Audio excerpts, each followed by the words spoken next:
Amigas e amigos da TV Assembleia, tenho o prazer de começar mais um Toca Antarte. Mais prazer ainda de trazer aos nossos estúdios hoje o cantor, compositor e produtor cultural Everton dos Andes. Pra cá, Everton. E aí, irmão? Bom? E aí, tranquilo? Demais. Senta aí, por favor. Everton, é um grande prazer lhe receber aqui. Nós somos companheiros há muitos anos, conhecer o trabalho. Agora, que história é essa? Pedro Álvares Cabral descobriu o Brasil e Everton dos Andes descobriu a Súcia. Conta essa história aí. Eu acho que as premissas todas foram equivocadas, Helder, porque nem Pedro Álvares Cabral descobriu o Brasil, porque os índios já aqui se encontravam, sim. E nem Everton dos Andes descobriu a Súcia, porque os foliões já faziam isso pela tradição há séculos, né? Mas o que eu descobri foi a possibilidade de, a partir dessa cultura popular que é típica do Tocantins, trazer isso para a nossa realidade musical, para a música contemporânea, para a música das pessoas que fazem música urbana, né? A minha música, desde o princípio, ela tem a ver com a cultura negra, porque eu vim pela capoeira, eu entrei no mundo da arte, vamos dizer assim, através da capoeira. E foi ali que eu comecei a perceber a importância do som, do ritmo, da cantoria em grupo, né? E aquilo dali, inconscientemente, acabou me influenciando dentro da minha produção musical, depois que eu comecei a estudar o violão, né? Aprender a tocar e tal, e a compor.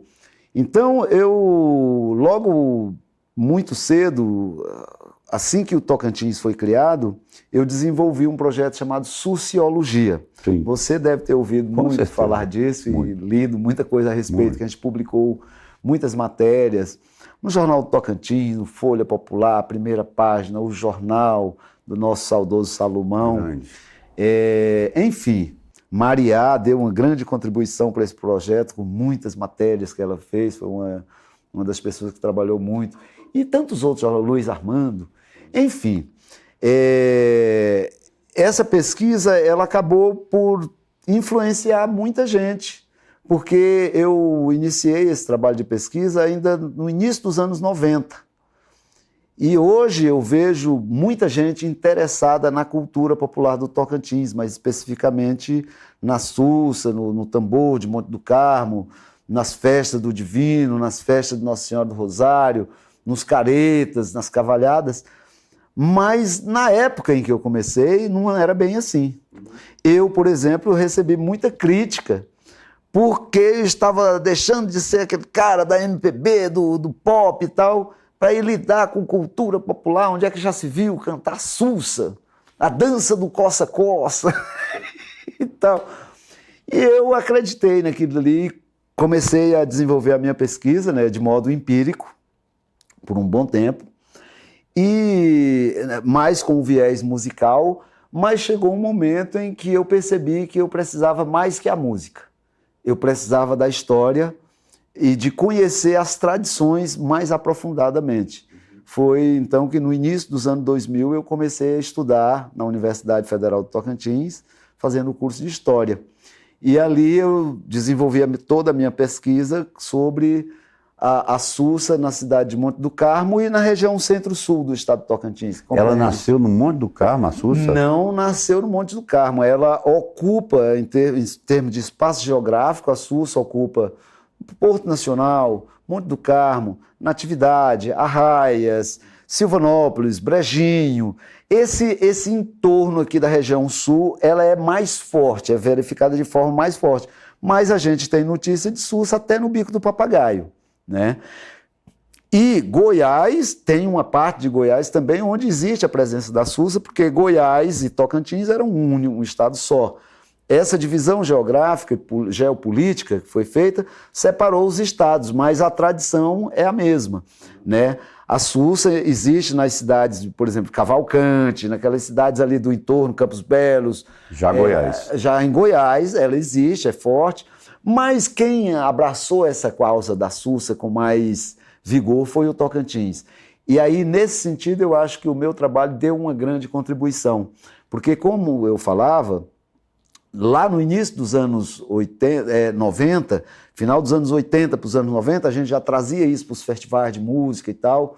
Naquela época a gente era muito criticado, porque a gente estava dando valor para um produto que era da terra. Aquela síndrome do vira-lata, que Nelson Rodrigues fala muito bem, fazia parte do imaginário das pessoas naquela época. E para eles o que tinha valor era o que era de fora. E nós formamos um grupo que foi muito importante, que deu uma contribuição grande para esse período aí, que era eu em Porto Nacional, depois veio o Braguinha de Goiânia, Braguinha Genésio, que estava em Goiás, e quando da criação do Tocantins eles vieram logo no início. Braguinha inicialmente morou em Porto Nacional, nós fizemos um trabalho de parceria lá que produzimos muito em termos de jingles, canções e diz tal. uma coisa, você falando no Braguinha, qual a relação que a Sussa tem com Catirandê? Catirandê está voltada para uma pesquisa que o Braguinha desenvolvia ainda em Goiás, ele, junto com Lucas. Goiás, a catira é muito forte, tanto em Goiás como Minas, como interior de São Paulo. Tanto que a catira dos Borbas de Minas é considerada uma das maiores do Brasil e é uma das mais importantes, né? Já ganhou prêmios internacionais e lá eles têm uma tradição assim secular, né? Mas Goiás desenvolveu uma vertente da catira que é muito próxima das linhas das músicas sertanejas de Goiás, né? As violas e tal, os modos de viola. E o Braguinha desenvolveu essa ideia do catirandê lá, justamente no período, quase que no mesmo período em que eu estava aqui desenvolvendo o projeto Sociologia. Quando o Braguinha veio de lá, nós nos juntamos primeiramente num projeto chamado Calunga, que era eu, Braguinha, Juraildes. Nós chegamos a ocupar uma casa que era de Teotônio Segurado, lá em Porto Nacional, que infelizmente, por descuido do poder público na época, deixou a casa ruir, caiu.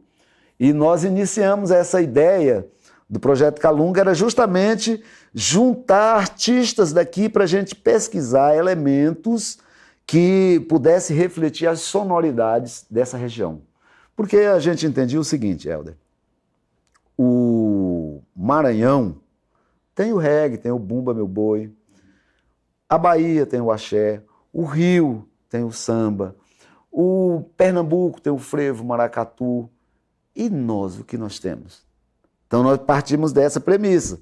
Então nós tínhamos que ter elementos. Eu me dediquei a estudar a Sussa, os seus elementos, estudei a parte musical, fui para a academia para estudar a parte histórica, inclusive até o nome, o termo, até o projeto Sociologia, a gente chamava Sussa de Súcia.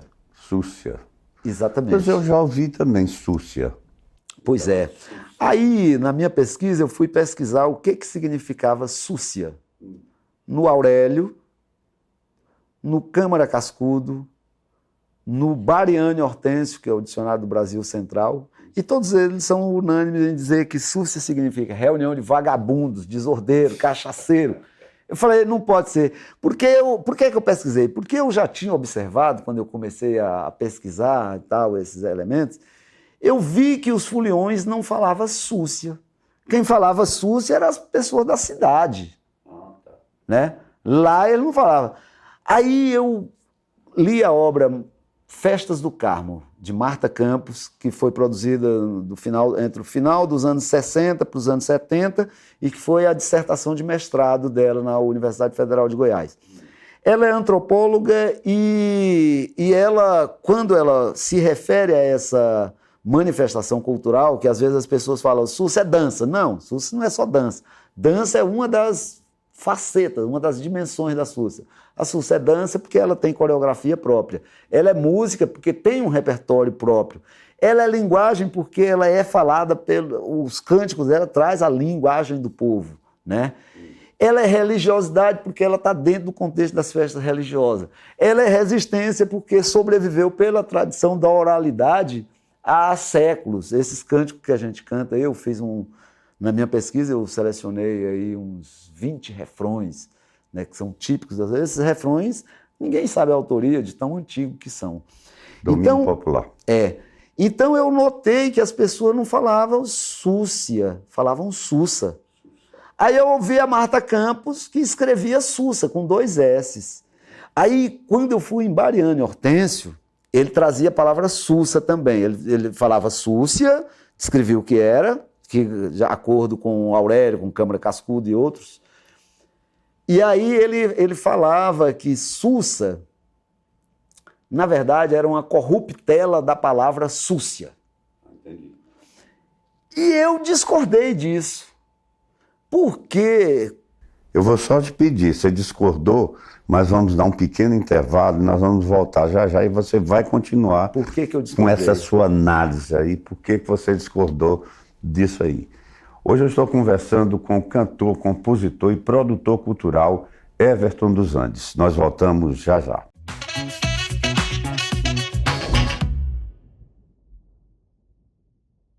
Voltamos com Tocantarte e hoje eu estou conversando com o cantor, compositor e produtor cultural Everton dos Andes. Por que a discordância, Everton? Então, Bariano e Hortêncio diz no seu dicionário do Brasil Central que a palavra sussa seria uma corruptela do termo súcia.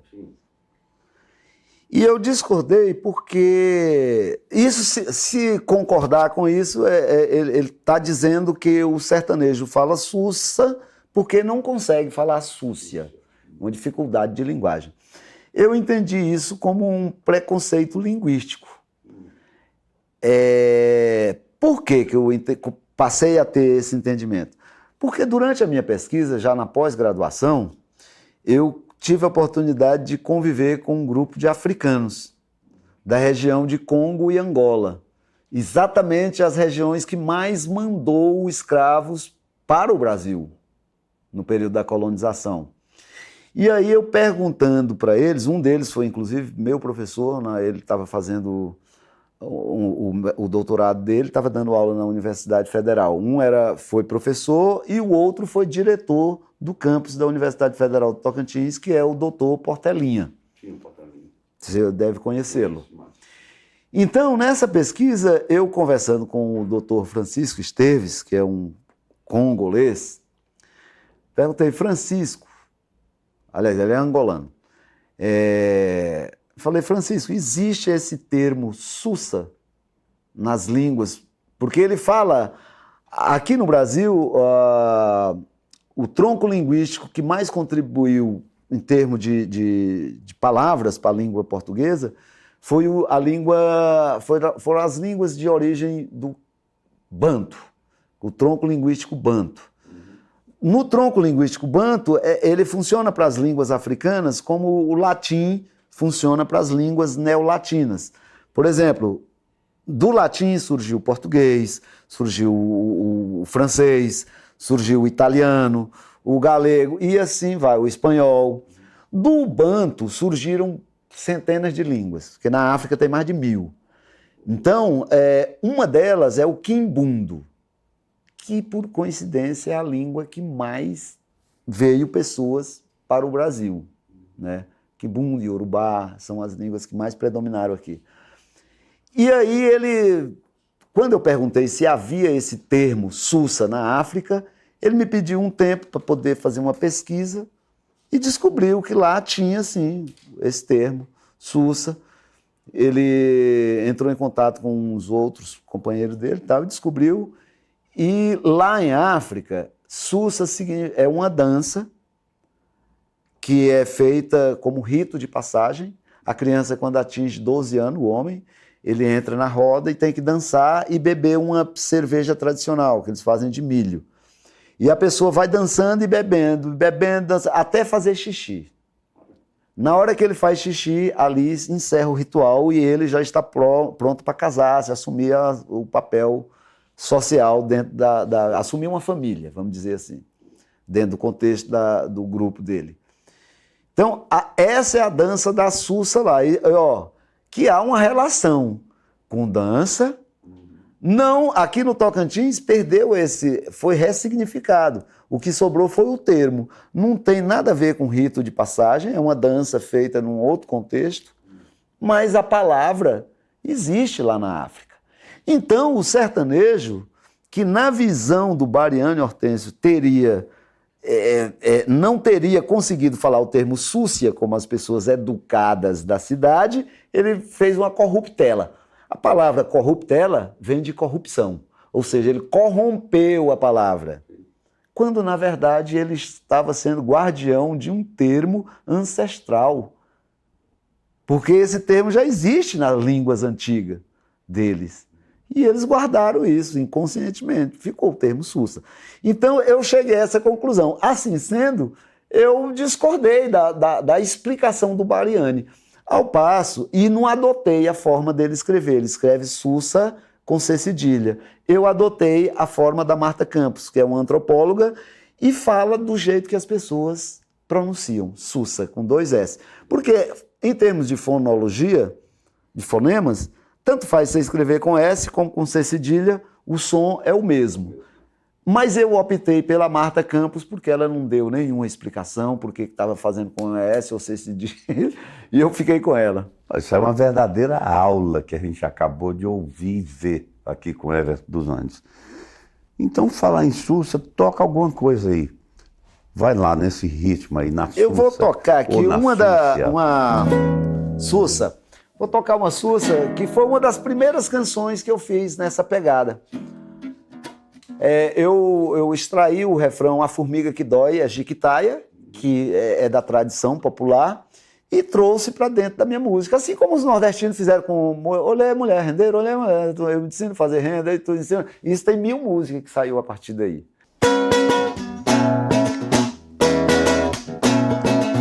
A formiga que dói, é Jiquitaia, a formiga que dói, é Jiquitaia, a formiga que dói, é a Jiquitaia.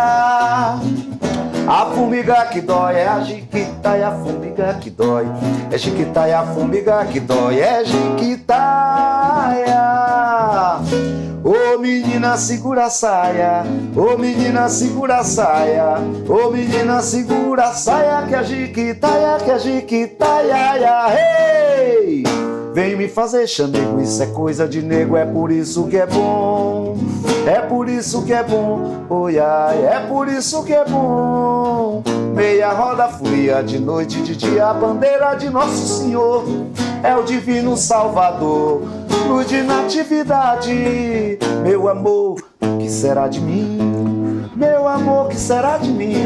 Eu vou fazer promessa, vou me apegar com o Senhor do Bom Fim. Meu amor, que será de mim? Meu amor, que será de mim? Vou fazer promessa, eu vou me apegar com o Senhor do Bom Fim. Hey, arrieiro, hey, arrieiro, arria meu alazão, que eu levo meu amor na garupa do cavalo.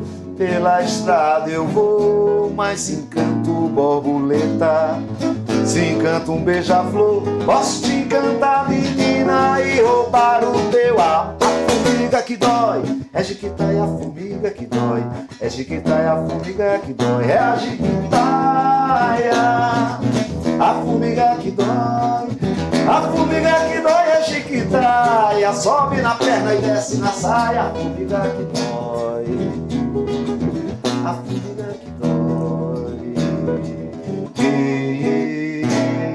Maravilha, eu já conhecia, como eu te falei, né? Te acompanho há muitos anos, sim, teu trabalho, a sociologia. Quem não sabe o que é a sociologia é porque deve ter nascido depois desse projeto maravilhoso que o Everton dos Andes fez aqui no Tocantins. Hoje eu estou conversando com o cantor, compositor e produtor cultural Everton dos Andes. Nós vamos para um rápido intervalo e voltamos já já.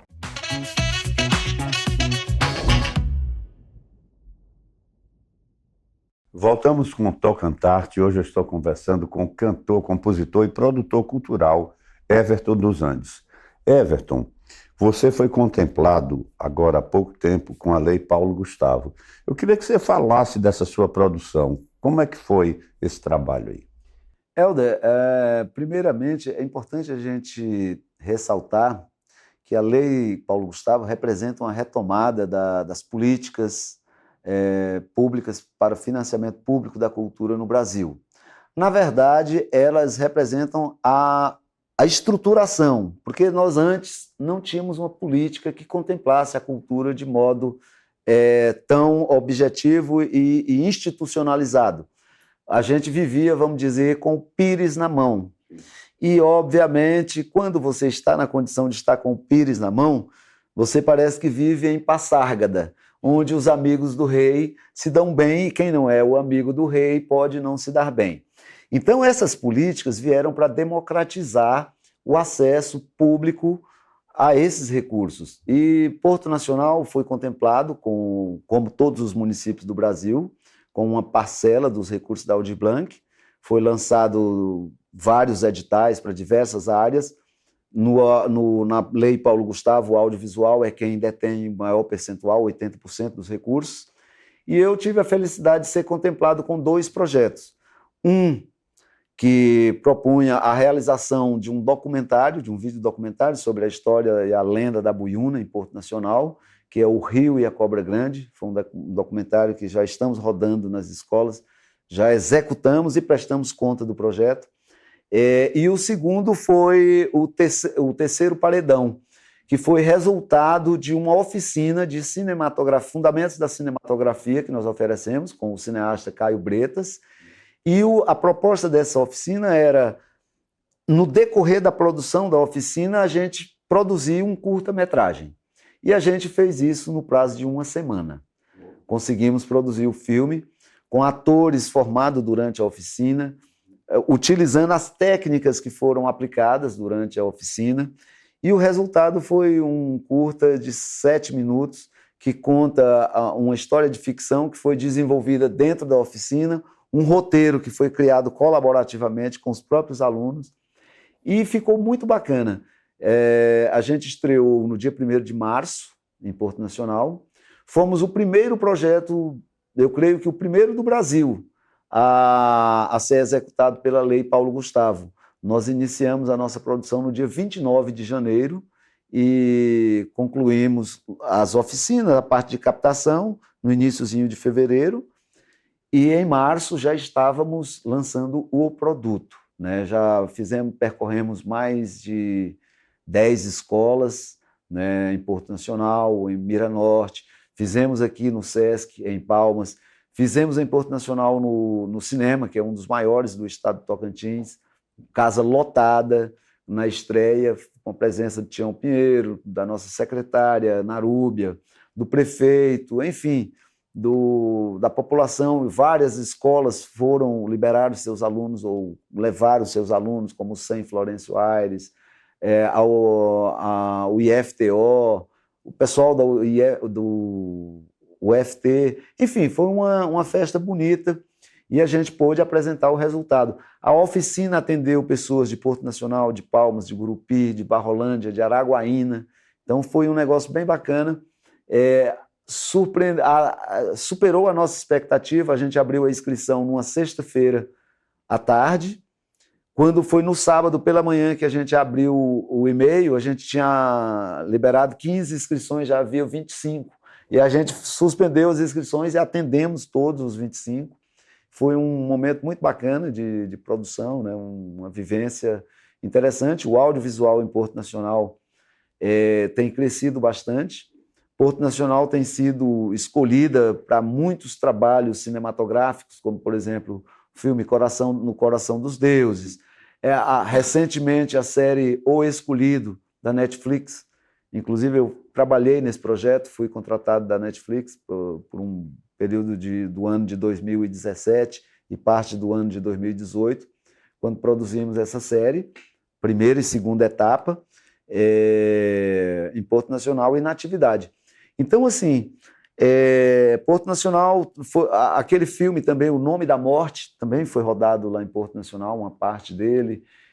Enfim, uma série de trabalhos que foram produzidos ali e que faz com que o audiovisual naquela cidade de Porto Nacional tenha tido assim, um avanço muito bom e a gente está feliz por tudo isso. E a Lei Paulo Gustavo contribuiu para isso e a Aldir Blanc também. Everton, uma coisa interessante que você falou aí é que já fez inclusive a prestação de contas dessas suas produções aí na Lei Paulo Gustavo. Isso tem sido um negócio que tem atormentado muita gente que foi contemplado com a lei, porque como é que é a prestação de conta, tem que apresentar nota fiscal, como é que faz, como é que não faz, se não prestar contas, o que é que acontece? Enfim, dá essa orientação aí para as pessoas que estão boiando, né? A gente pode dizer assim, em relação ao assunto. Sim.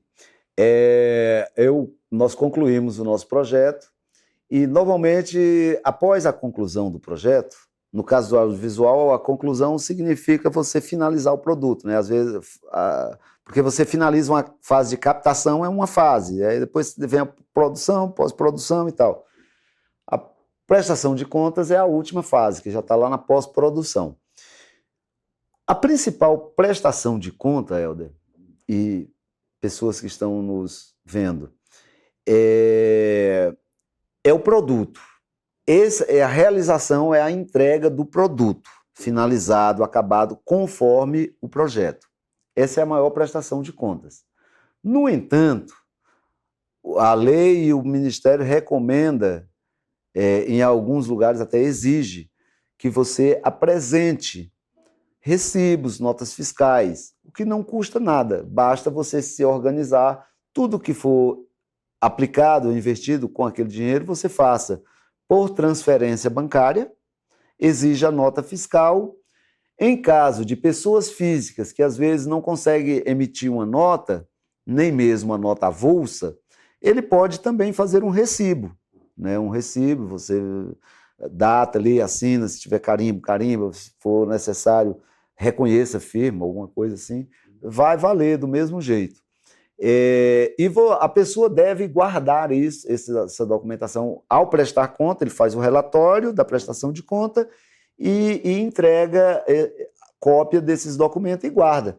De preferência, digitalizado, porque aquilo que está digitalizado lá no seu e-mail não corre risco de você perder, né? Às vezes você pega aquele monte de papel, coloca num lugar, 2 anos depois você não sabe mais onde é que anda aquilo, e se perde, aí se tiver uma diligência posterior, aí você começa a se enrolar. Então tem gente que entra num edital e não consegue sair. Então, mas é muito simples a prestação de contas, é só você administrar bem o projeto, que é uma das características dessas leis, elas têm que funcionar como uma pedagogia, para que o artista aprenda a gerir a sua carreira fora do palco. Para muita gente, a carreira artística limita-se ao palco, e não é. Lá fora, ele tem que agir como o cidadão comum age. Os mecanismos da burocracia são mecanismos legais. Então, não tem como você ficar, eu acho que seria assim, eu acho que seria assado. Não é assim na base do eu acho. É na base do que determina a lei, a legislação. Se a legislação é de uma forma, você tem que seguir a legislação. Caso contrário, você vire deputado ou senador, aí entra lá para o Congresso e vai mudar a lei, né? Mas é por aí. Everton, foi um grande prazer te receber aqui no estúdio da TV Assembleia. É uma pena que o nosso programa é tão rápido, né? Porque eu queria escutar. Tenho certeza que o nosso público, telespectador também, queria escutar Everton dos Andes. Mas não vai faltar a oportunidade de você voltar aqui. Pelo menos você deu 2 aulas consistentes. A primeira sobre SUSA e essa agora sobre prestação de contas. Irmão, que Deus te acompanhe sempre. Obrigado. E sucesso cada vez mais na sua carreira. Amém. Abraço, galera. Bom, hoje eu conversei com o cantor, compositor e produtor cultural Everton dos Andes. Até o nosso próximo encontro.